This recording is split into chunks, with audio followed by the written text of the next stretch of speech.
Okay, I'm back. Great. Share the screen. Yeah, I share. So how do I get back to hear them, to let them hear me? Can they hear me? Get back to hear Loud them. and clear. You can hear me, Loud and clear. Cameron? Can they hear me? Loud and clear. Okay, Loud and thank clear. you. Can you hear me, Cameron? Forgive me, I'm not so tech savvy. Tajeda to come and help Forgive me, me. I'm not so tech Okay, savvy. so On the Tajeda to screen, come you and help should be me. seeing the Okay, report. so On the are you screen, seeing you the should be report? seeing the report. Are you seeing the report? Are you? Is everyone seeing the report? Yes, Are you? yes, Is everyone seeing the yes. report? Okay, thank you.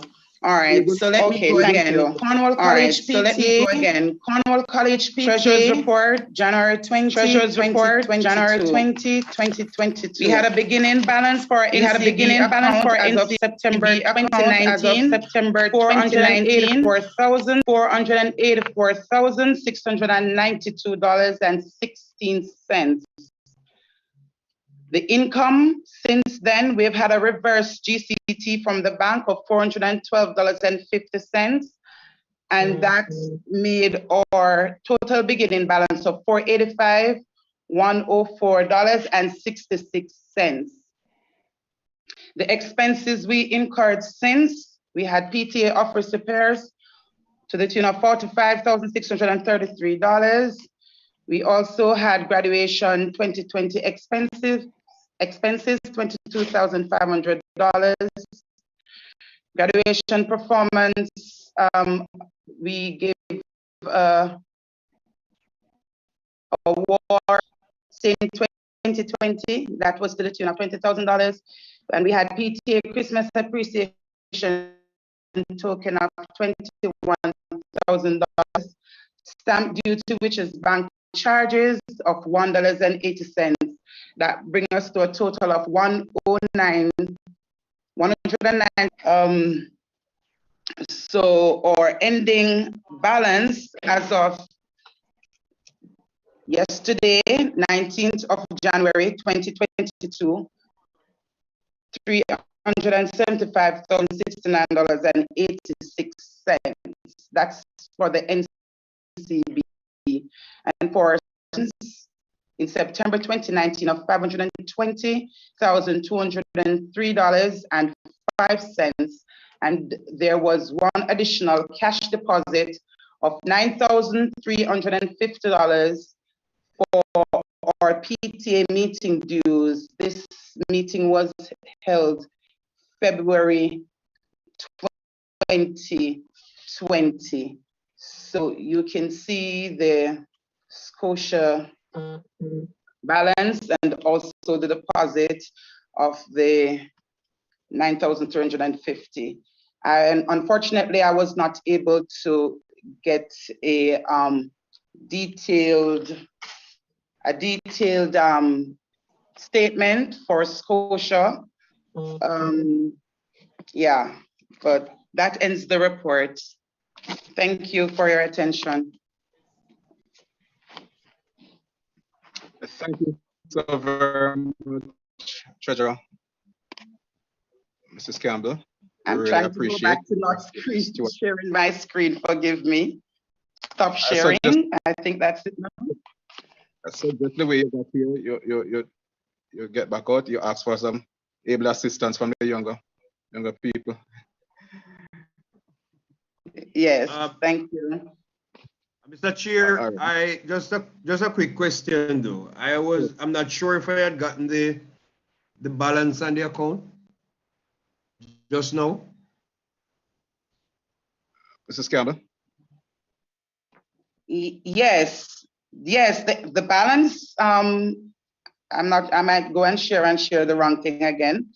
But yes, the balance for the NCB savings account, $375,969.86. And for the Scotia, it would be, I started out with a balance of $520,203.05, and I did a cash deposit of $9,350. And I did mention that I was unable, unfortunately, to get into Scotia to get a statement, a printed statement. So it's roughly 520,000. That's what I started out with, 520,000, and I deposited $9,350. That was in February of last year.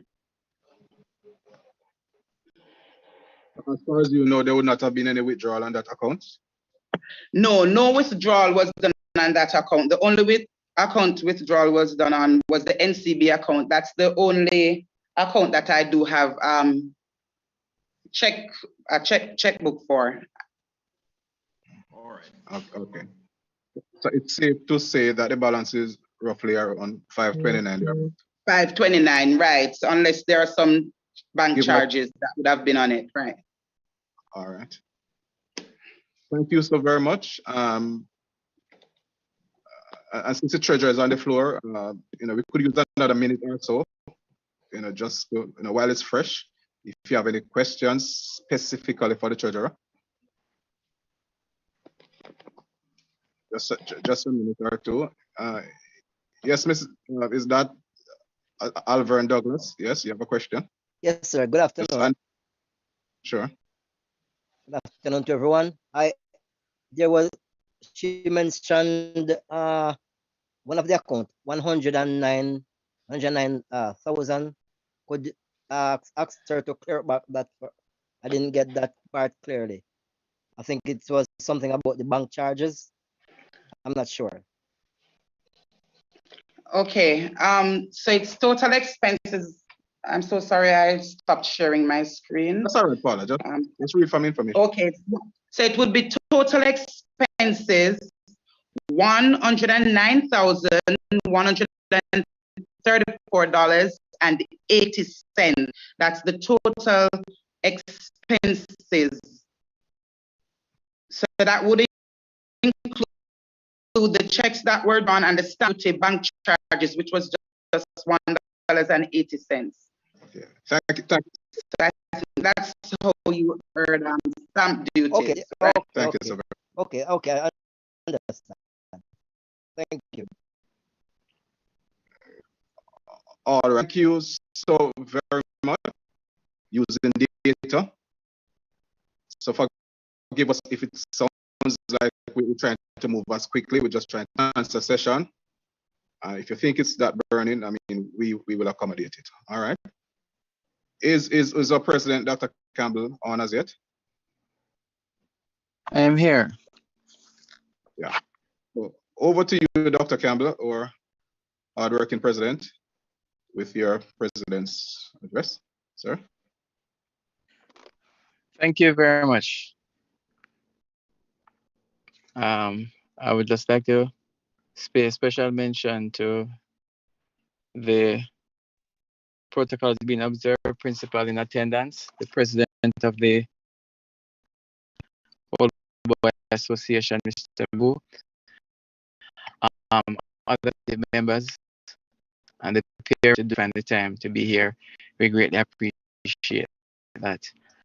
I wanted to start off by saying, although it was a challenging period, it was indeed a pleasure and a privilege to represent you all as a PTA president. My duties and that of the PTA was very much ably assisted and was impossible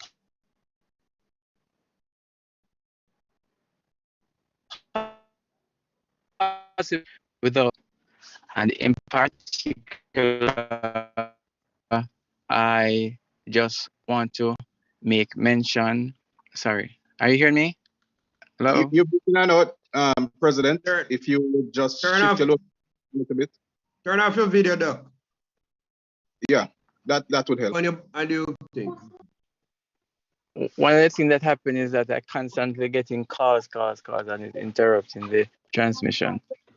Right. So as I was saying, that the presidency and the PT executive would not be possible without the members who have volunteered their time and service. Many of them during working hours were called upon to assist with duties and so forth. And in particular, Mr. Donovan Cunningham, the first vice president, Mr. Cameron, the second VP, the ever hardworking, illustrious Miss Latoya Davis, Miss Paula Campbell, our treasurer, of course, and there was Miss Gail, PRO, Georgia Hutchinson, and all the members that, they went beyond, the call of duty to assist that. Throughout the tenure, a number of projects that we embarked on, inclusive of,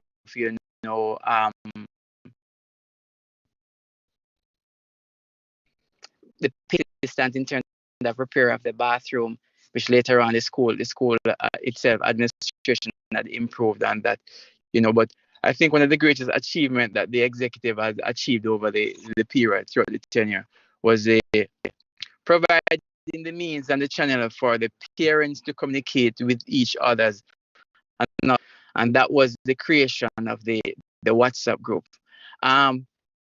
So forward thinking was the executive that this was done way in advance before the COVID.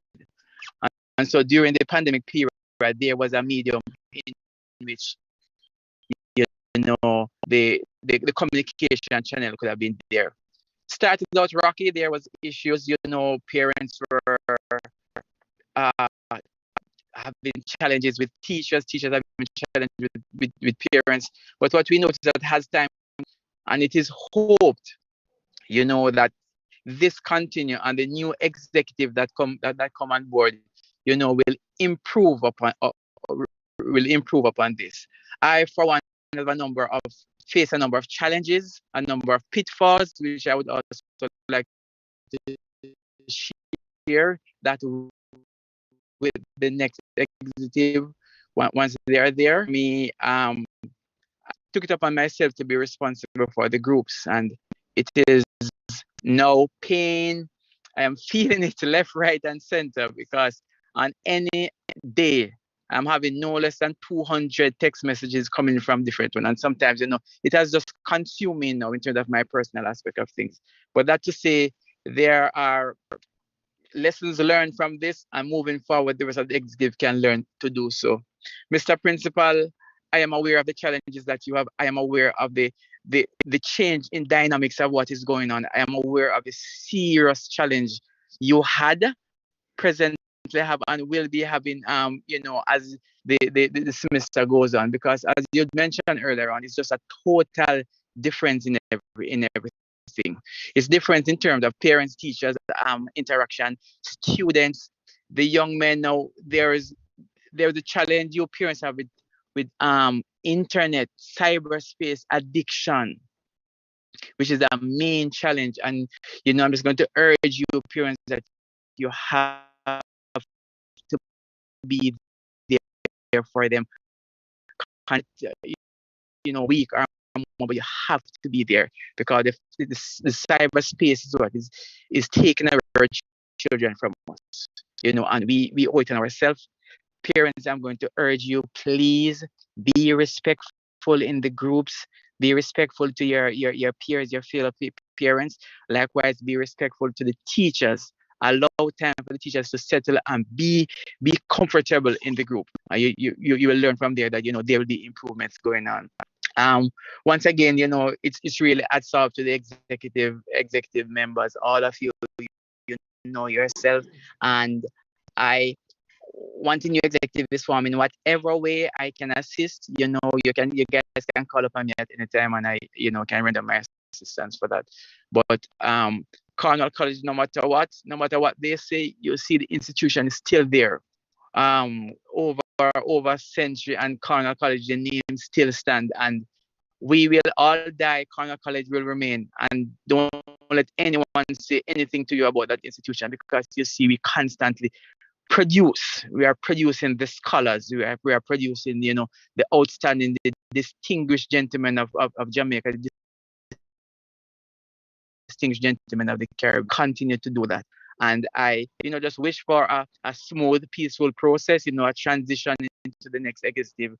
And as I said, I will be there to assist in whatever capacity I can, whenever I can. Thank you very much. Over to you, Mr. Chair.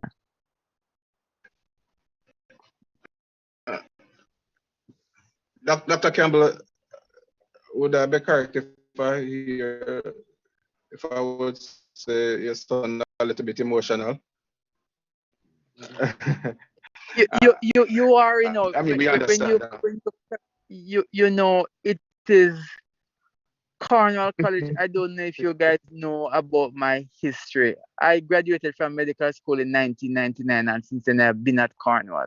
There as the medical doctors for the sporting team and so forth, and transition into that, and work and get it to this level. And I know the new executive is going to continue along because I know the power that is within that institution.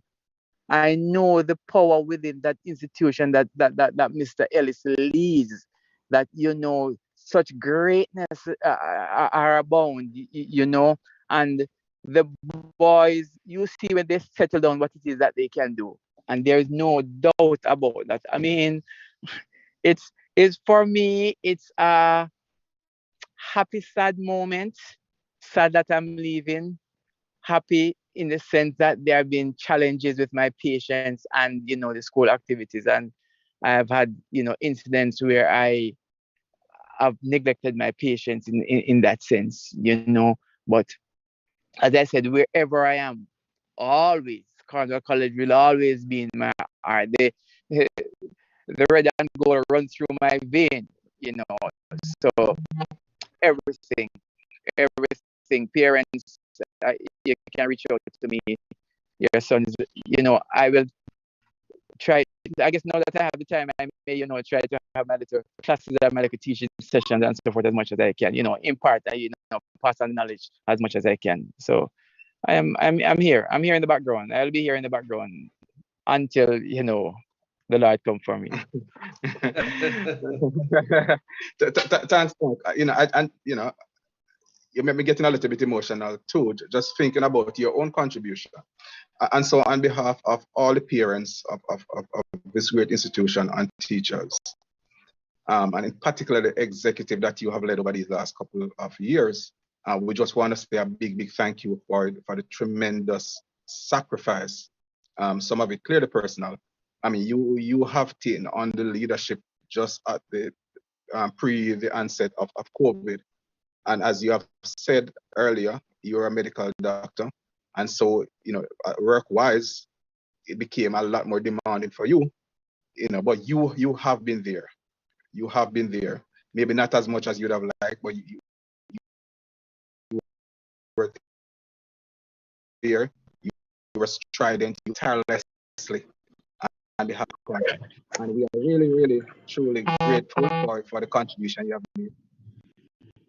And part of your legacy is going to be the communication system. I remember at the onset of COVID that you worked tirelessly to pull these WhatsApp groups together, and they have continued to serve us well. Before that, it was the red web system, because you were determined that we needed to improve the communication system. And if we get communication among stakeholders at Cornwall College. So again, we just want to thank you, sir, and we're happy that you're not going anywhere. We won't allow you anyway. We know you love the school too much to go anywhere for. So we look forward to your continued contribution, even a limited way. And